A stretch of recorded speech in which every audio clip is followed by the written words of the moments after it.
পৌষ সংক্রান্তি তো চলে আসলো, তার জন্য আমি 4-5 দিন আগে থেকে লেগে পড়লাম কাজে। বাবার বাড়ি থেকে চলে আসলাম মূলত পৌষ সংক্রান্তির কাজ করার জন্য।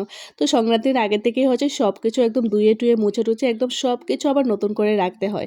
তার জন্য আমি রাতে থেকেই কাজে লেগে পড়লাম। ভাবলাম আগে বাড়ির কাপড় চোপড়গুলো ধুয়ে দেবো, সোয়েটারগুলো হচ্ছে বাচ্চাদের কাপড় চোপড় আর হচ্ছে সুপার খাবারগুলো, মানে রাতের দিকে হচ্ছে ভিজিয়ে রাখলে একদম রাতের 1টা পর্যন্ত হচ্ছে আমি কাজ করতে পারবো। সেটা ভেবে হচ্ছে আমি এগুলো বের করলাম, কিন্তু এগুলো ধুইতে গিয়ে যে এত বড় অঘটন ঘটবে তা আমি বুঝতে পারি নাই, একদমই বুঝতে পারি নাই। তো আমি হচ্ছে একদম ফুল এনার্জি নিয়ে এগুলো খুলছি, যেগুলো আজকে ধুয়ে দিব। গরম জল 2 দিকে 2টা বসিয়ে আসছি বড় ডেগের মধ্যে, যেগুলো ধুইতে গেলে একটু গরম জল দিয়ে ধুইব। আর এগুলো এতটা ভারী, ভিজালে মনে হয়েছে একদম খাসতে পারে না, উপরে উঠাতে পারে না, আর কোমরে তো ব্যথা আছেই। তারপরও ভাবলাম যে বাড়ি কাপড় চোপড়গুলো যদি ধোয়া হয়ে যায়, শীতের কাপড় কাবার কোবার যেগুলো আছে এগুলো যদি ধোয়া হয়ে যায়, তো বাকি থাকবে বিছানার চাদর 3টা আর মশারি, আর হচ্ছে মানে রুম টুম ঝাড়ু দেওয়া বা মাকড়সা পরিষ্কার করা, মোছামুছি যেগুলো আর কি, এগুলো হচ্ছে 2-3 দিনের ভিতরে করে নিতে পারবো। তো সেটা ভেবেই হচ্ছে রাতের বেলা লেগে পড়লাম। পর্দা আগে থেকেই দেওয়া ছিল, 2টা জানালার একটা হচ্ছে মানে দরজার পর্দা ছিল আর কি, মানে মোট 4-5টার মতো, মানে 5-6টার মতো পর্দা ছিল।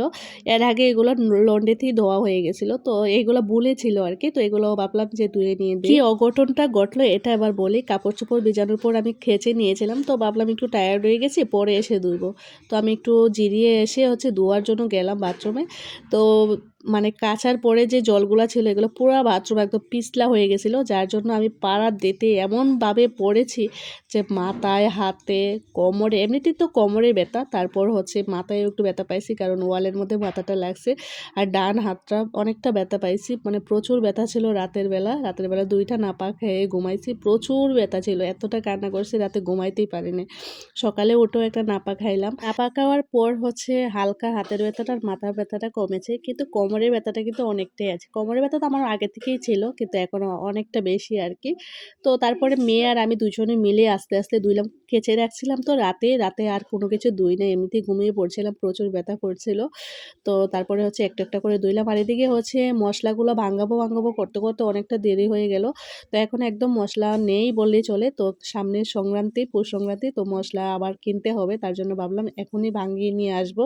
তো বিকেলবেলা দেখি আমি ভাঙাতে পারি কিনা, না পারলে পরের দিন ভাঙাবো। মানে এগুলা আর ভাঙাতে সময়ই পাচ্ছি না, মানে নিয়ে যাব মেলে তারপরে ভাঙাবো। আবার পিঠার চাউলও ভাঙাতে হবে, তাই দেখি আজকে ভাঙাতে পারি কিনা, না হলে হচ্ছে কালকেই ভাঙাতে হবে। আর দেখো কত কত কাপড় চোপড় ধুইলাম, আজকে যে রুদ্রটা উঠলো এটা ভেবে আমি শান্তি পাচ্ছি। কালকে ব্যথা পাইলাম, তারপরে এত কষ্ট করে কাপড় চোপড় ধুইলাম, এটা ভেবে অনেকটা শান্তি লাগছে যে রুদ্রটা উঠলো।